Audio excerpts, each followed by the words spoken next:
वृंदावन में एक भोंदू रहता था। उसका नाम कुछ और था, पर वो इतना सीधा था कि सब प्यार से उसको भोंदू ही बुलाते थे। इतना सीधा था कि उसको यदि ये बोल दिया जाए कि सूरज यहां से उगाए तो वो वहीं देखता, अच्छा यहीं से उगा होगा। इतना सीधा, बुद्धि लगाता ही नहीं था कहीं भी। और वो भोंदू गैयाओं की सेवा के लिए एक आश्रम में रहता था, गायों की सेवा करता था। और जिस आश्रम में रहता था वहां के गुरुदेव शाम को प्रवचन करते थे, तो भोंदू बैठ करके उनके शिष्य बैठते थे, सबसे पीछे बैठ के सुनता था। अब सब शिष्य तो केवल सुनते थे, लेकिन भोंदू को लगता था गुरुजी जो बोल रहे हैं ये बिल्कुल सत्य है, इसमें कोई झूठ नहीं है। एक दिन गुरुजी प्रवचन करते हुए बोले, यमुना के पल्ली पार भांडीर वन में ठाकुर जी गैया चराने आए। भांडीर वन का नाम सुनते भोंदू कान खड़े हो गए। बोले भांडीर वन तो मैं जाता हूं गैया लेके, मुझे तो कभी मिले नहीं वहां पे। अरे मुंह में ही कमी होगी, मुंह में ही सामर्थ्य नहीं होगी उनको देखवे कि मैं ही नहीं देख पाए होंगे। वो तो आते होंगे वहां पे, मुझे ना दिखे होंगे। आज भोंदू ने पहली बार जिज्ञासा करी, गुरुदेव ठाकुर जी दिखते कैसे हैं? तो गुरुदेव भी हंस गया, अच्छा भोंदू पूछ रहा है, बैठ जाओ बताते हैं।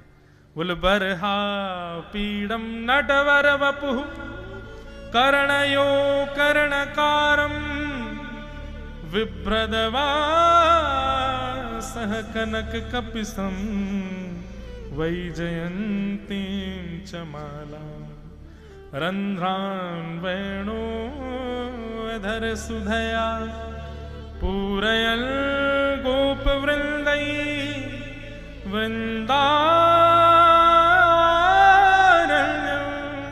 स्वपद रमणम प्राविशद गीत कीर्ति प्राविशद गीत कीर्ति। मोर मुकुट पहनते हैं ठाकुर जी, और बोले दो कान हैं लेकिन कुंडल एक ही पहनते हैं, और ऐसे कुंडल नहीं पहनते हीरे के सोने के। तो बोले ठाकुर जी ऐसे पुष्प तोड़ के कान के ऊपर लगा लेते हैं। और बोले फिर बोले कभी ठाकुर जी इस कान में पहनते हैं, और कभी ठाकुर जी का मन भर जाता है तो यहां से निकाल के इस कान में पहन लेते हैं। दोनों कानों में एक ही कुंडल को फेर फेर के पहनते हैं। हमारे पूज्य नाना जी तो कहते, वो तो और सुंदर वर्णन करते। वे क्या कहते, बोले लाला कर्णयोह कर्णकारम। अब कान तो बहुवचन है और कुंडल एक वचन है, एक कुंडल दोनों कानन में कैसे? बोले ठाकुर जी एक तरफ मधुमंगल चले एक तरफ श्रीदामा, तो जब मधुमंगल की तरफ ठाकुर जी कुंडल पहन ले तो श्रीदामा के लाला महा बढ़िया ना लग रहा कुंडल यहां पहनी आकू। सो ठाकुर जी ऐसे निकाल के नहीं पहनते हैं, ठाकुर जी की चाल ऐसी मदमस्त है, निकाल करके उछालते हैं ऊपर, और यूं कान करें तो सीधो आके यहीं लगे वो पुष्प। और फिर सब ग्वाल बाल ताला बजा में जय हो लाला जय हो लाला। फिर नेक दूर चलते हुए ठाकुर जी फिर निकालें और फिर उछालें, फिर यहां पर रखें। फिर ठाकुर जी की देखा देखी मधुमंगल श्रीदामा भी उछालें, कोई के सिर पर जावे, कोई की नाक पर जावे, कोई नीचे गिर जाए, कान में नहीं आवे। तो कर्णयोः कर्णकारम। और कैसे ठाकुर जी? बोले विभ्रदवासः कनक कपिसम वैजयंतीम चमाला। ठाकुर जी पीली पीतांबरी, जैसे हमने ये बगलबंदी सफेद पहनी है ना, ऐसी ठाकुर जी पीली पहनते, पीली पीतांबरी। और माला कैसी पहनते हैं? बोले हम लोग तो इतनी माला गले यहां छाती तक आती है, ठाकुर जी ऐसी पहनते हैं पूरी पैरों तक जाए। ये देखो पीछे खड़े हैं, इतना गहना कौन पहने हैं, पैरों तक पहनते हैं ठाकुर जी। इसके पीछे भी कारण है, क्योंकि ठाकुर जी वृंदावन में पैरों में पादुका नहीं पहनते। सोचो उस वृंदावन में हम जूता चप्पल पहन के घूमते हैं, ठाकुर जी नंगे पांव घूमते थे। तो यशोदा मैया कहती लाला पादुका क्यों ना पहने? बोले मैया मेरी बछिया बछड़ा भी तो नंगे पांव घूमे, तो मैं क्यों पादुका पहनूं, इनको भी पहना दे तो मैं पहन लूंगा। मैया बोली लाला तू भी बड़ो भोरो है, गैया थोड़ी पादुका पहने। बोले मैया तो मैं भी ना पहनूंगा। तो यशोदा मैया क्या करती है, बड़ी बड़ी माला पहनाती है लाला को। क्यों? बोले लाला सीधो तो चले ना, ठोकर मार तो भैया चलेगो, तो पुष्प टूट टूट के आगे गिरेंगे, तो लाला पाम रखेगो तो लाला के चरणन में कोमलता आ जाएगी, लाल जी के चरण के नीचे पुष्प आ जाएंगे। तो वही जयंतीम चमाला। और बोले रंध्रान वेणु अधर सुधया, अपने अधर की तकिया पर उस बांस को लिटा करके ठाकुर जी अपनी कोमल उंगलियों से उसके चरण दबाते। नाक का मोती मानो उसके लिए छत्र का काम करता है। आंखों की पलकें वंशी बजाते समय जब खुलती हैं बंद होती हैं तो मानो दो दो दो दो सेवक अपने हाथ में पंखा लेकर के उस बांस की सेवा कर रहे हैं। क्यों?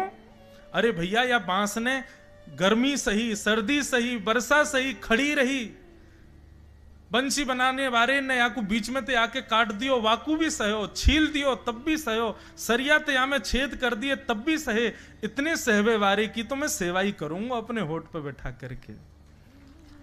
रंध्रान वेणो अधर सुधया पूरयन गोप वृंदई वृंदारण्यम स्वपदर्मणम प्राविशद गीत कीर्ति। और ठाकुर जी क्या करते हैं, बीच बीच में बंशी बजाते समय नेत्र खोलते हैं, और जैसे यहां से मधुमंगल बुलावे लाला, तो ठाकुर जी ऐसे नहीं देखते, ऐसे देखते हैं कटाक्ष नेत्रों से। यहां बुलावे तो ऐसे देखते हैं, और वही नेत्र कटाक्ष ऐसे हैं कि जो देख ले वहीं घायल रह जाए। ऐसे ठाकुर जी के नेत्र। ऐसे रूप को देखने के लिए गोपियां सब अटारियों पर खड़ी हैं, खिड़कियों पर बैठी हैं ठाकुर जी के रूप को। गोपियां श्रीमद् भागवत के वेणु गीत में कहती हैं, अक्षणवताम फलमिदम न परम विदाम। इन आंखों से यदि आपने अपने संपूर्ण 100 वर्ष की आयु में श्री कृष्ण को नहीं देखा तो आपने कुछ नहीं देखा। इतने सुंदर हैं श्याम सुंदर। अब ये भोंदू सुन रहा था पीछे बैठा बैठा, उसके तो नेत्र बंद हो गए। मन में सोच लिया, कल तो भांडीर वन गैया चरावे जाऊंगो, देख के ही आऊंगो कहां है ये कन्हैया। गुरु जी कह रहे हैं तो निश्चित है भांडीर वन में आते हैं ठाकुर जी। भोंदू अपनी गैया लेकर के भांडीर वन पहुंच गया। गैया चर रही थी, अब भोंदू ढूंढ रहा है, कभी वृक्ष के नीचे जाके देखे, कभी कहीं देखे, कभी ढूंढे कहीं से चंदन की सुगंधी आ जाए। गुरुजी बता रहे थे उनमें से चंदन की सुगंधी आती है तो पृथ्वी पर नासिका रख करके कहीं पैर के निशान दिख जाते तो उनको सूंघ, ताकि इसमें चंदन की सुगंधी हो, क्या पता कन्हैया यहीं कहीं हो। इतने भाव से, इतने प्रेम से और इतने भोलेपन से ढूंढने लगा ठाकुर जी को। और ठाकुर जी नहीं मिलते ना तो अपने आप को ही कोसता, मोह में योग्यता ना होगी, यही मारे ना मिल रहे, ठाकुर जी तो यही है। गुरु जी की बात गलत नहीं है, ठाकुर जी तो यही है। उसके उस सहज भाव पर, उसके उस सरल भोंदूपने पर ठाकुर जी रीझ गए। और इतने में ही भोंदू हताश निराश उदास बैठा था, खुद को कोस रहा था, मुंह में योग्यता ना है, मुंह ठाकुर जी मिलना है रहे। इतने में ही देखा सामने से असंख्य गायों का झुंड आ रहा है। और भोंदू ने जैसे उन गायों को देखा, ऐसी गाय कभी देखी नहीं, अलग गाय, सींग चमक रहे हैं, सींगों के ऊपर के भाग में सोने चांदी मढ़े हुए हैं, ऐसी ऐसी सुंदर सुंदर तंदुरुस्त गैया। और जैसी उन गायों ने बीच से मार्ग छोड़ा, तभी देख रहा है भोंदू पीतांबरी पहनी है, गले में वैजंती माला धारण की है, सिर पर पाग पहनी है, एक कान में कुंडल है, मंद मंद मुस्कुरा करके दतुइयां दिखा रहे हैं, कटाक्ष नेत्रों से कभी इधर देख रहे हैं कभी उधर देख रहे हैं, अपनी वेणु को कमर में कस करके गैयाओं के गले में गलवैयां डाल करके श्याम सुंदर भोंदू की तरफ चलते भय आ रहे हैं। ये दृश्य देख करके हाथ पांव कांपने लगे भोंदू के, नेत्रों से अविरल अश्रुधार गिरने लगी। श्याम सुंदर को देखकर के वहीं दंडवत करने लगा। उसको लगा मेरे पास तो आएंगे ही नहीं है, वहीं से मुड़ जाएंगे, अब मैं उनके पास जाके उनको असहज नहीं करूंगा, यहीं से देख लूं, यहीं से प्रणाम कर लूं। लेकिन जैसे जैसे प्रणाम करके ऊपर देखता, ठाकुर जी और पास आ रहे हैं, और पास आ रहे हैं, और पास आ रहे हैं। जैसे ही ठाकुर जी आकर के बैठे, भोंदू के पास शब्द नहीं है, हाथ पैर कंपित हो रहे हैं, उसको सूझ ही नहीं रहा करूं क्या मैं, इनके लिए क्या बिछाऊं, कहां बैठाऊं।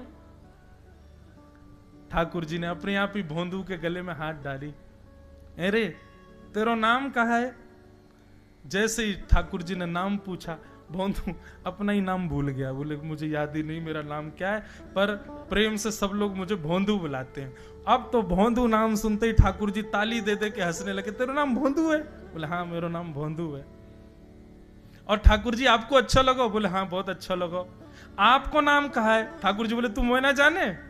बोले, जानू तो ना हूं, लेकिन गुरुजी ने जैसा रूप बताया वैसा ही है आपको। तो आप कहीं नंदनंदन तो नहीं हो?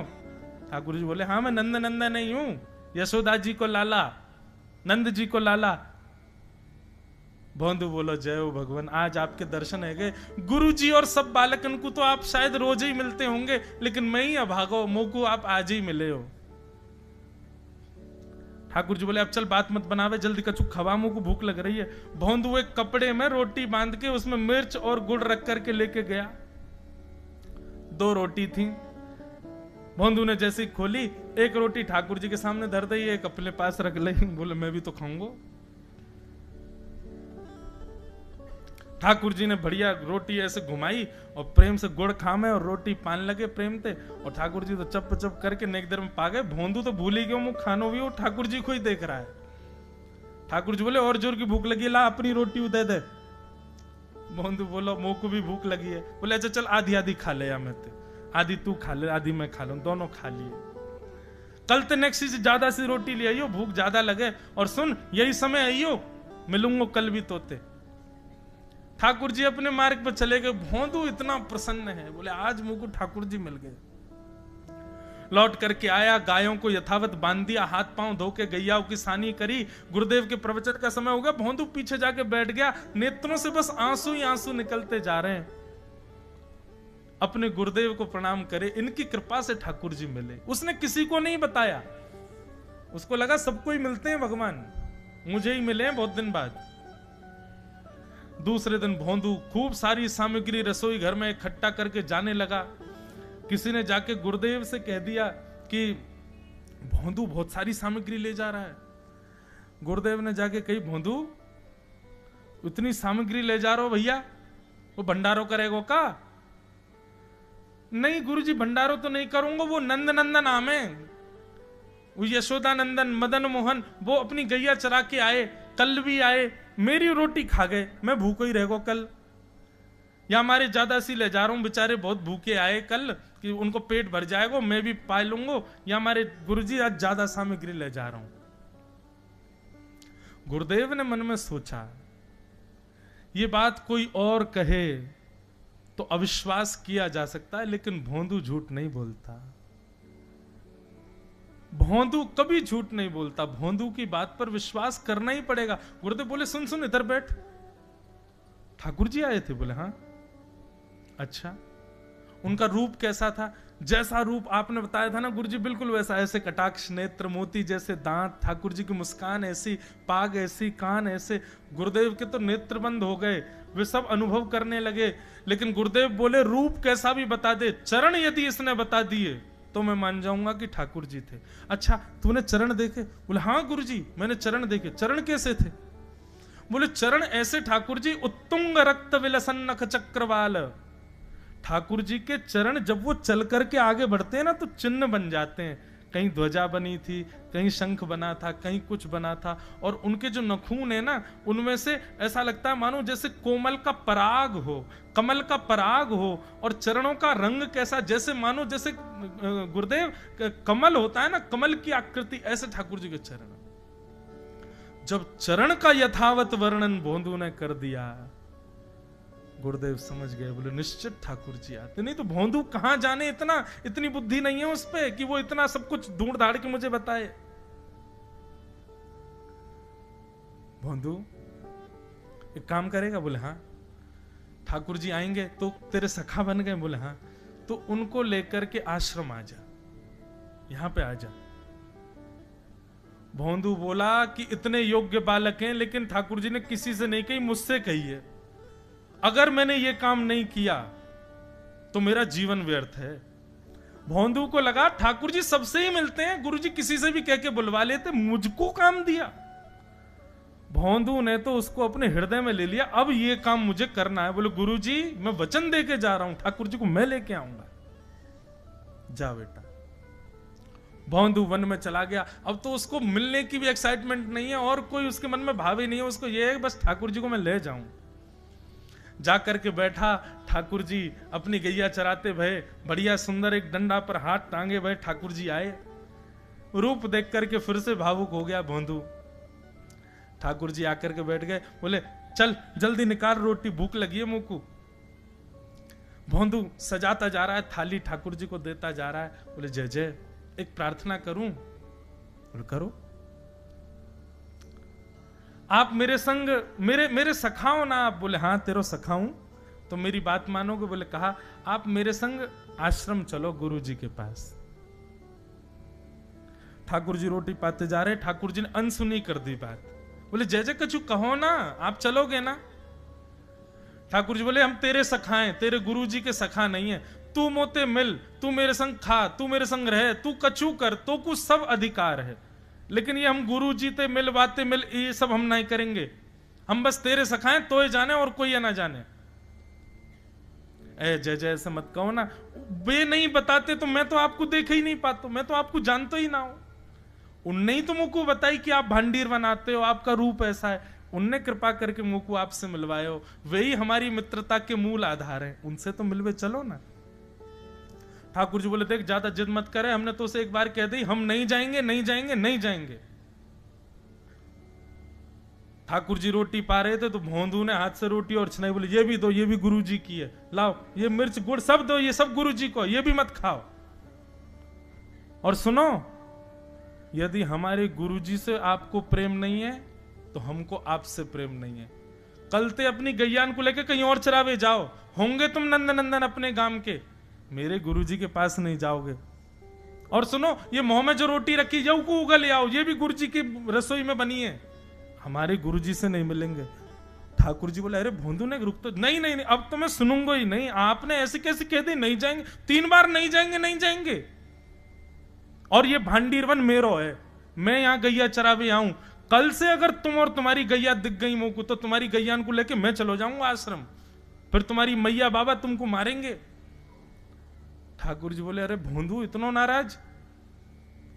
बोले यदि मुंह से मित्रता रखनी है तो मुंह को वचन देना पड़ेगा कि आप आश्रम चलोगे, और अगर आपने फिर से नहीं कही तो मैं जा रहा हूं वापस, और कभी आपको मुख नहीं देखूंगा, अपना मुख नहीं दिखाऊंगा।